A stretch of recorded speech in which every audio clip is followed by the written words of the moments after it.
I'll go back. One of the things that we did during the height of the pandemic, I was still working at Laundry Capital, and because we were having so much trouble staffing during that time, we're in New York, so Queens and Brooklyn, we were the epicenter of it all, and it was horrific. And we were struggling to, number one, staff our stores in general, but number two, more and more people wanted wash and fold because they didn't want to be inside a closed environment with a bunch of people. So there were more and more people dropping clothes off. As a result, we shifted our operation to this hub and spoke concept where we shut down one of our biggest stores to the public, and it just became a wash and fold processing facility. Called it the hub. And so every day in New York, we picked up from our 40 locations, brought it to the central processing facility, did all the clothes, and shipped it back out. I think at the height we were doing 14,000 pounds of clothing a day. A massive undertaking, and didn't really have the technology built for that. So now we had to answer that question: how do we do this much volume and have the consistency and I was going to be my question right now is how do you, especially when they're coming from 40 locations, not only do you have to wash clothes and not ruin them, you have to wash clothes and not lose them, but now you can't mix them up, and now you can't send them back to the wrong locate. Like the level of complexity there is giving me more anxiety. So, I mean, how did you guys solve that? So, and it happened so fast that obviously nobody knew the pandemic were coming. It wasn't like we, sketched this out for 6 months and did beta. We just jumped into it. So, had to really figure it out very quickly on the fly. And I thought back to a book that I read many years ago, and it was a Checklist Manifesto. And it's incredible.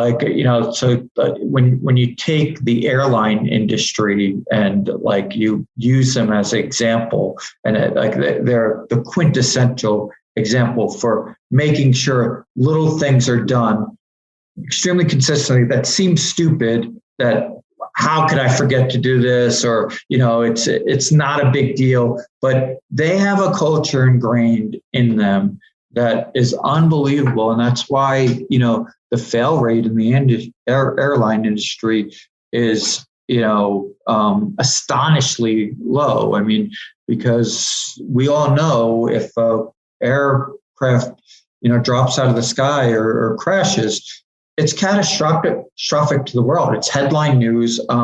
And they have, so many guardrails in place to make sure that these errors don't happen. And it's this religious, obsessive attention to detail and cross-checking. And that was, a lot of the basis for the philosophy behind what we set up at, that I set up in the hub, that we had every step of the process a check-in, cross-check. So, so there was pickup at the stores, then they had to sign it off to the driver. Driver checked it in. We checked the weights at every checkpoint to make sure that, because sometimes maybe you're missing a bag, but then the check of the weights would tell you you had tickets on the outside of the bag. I had tickets on the inside of the bag in case the ticket came off.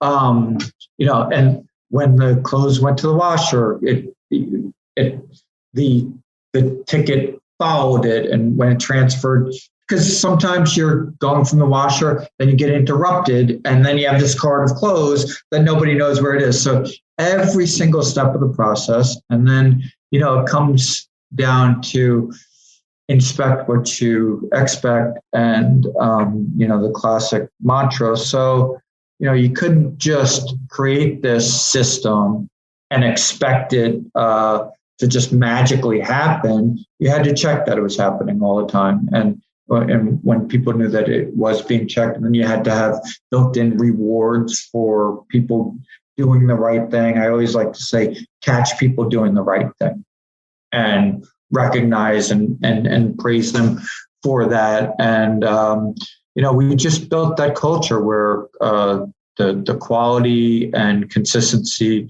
was rewarded and reveled in, and, that everybody was really, really focused on this.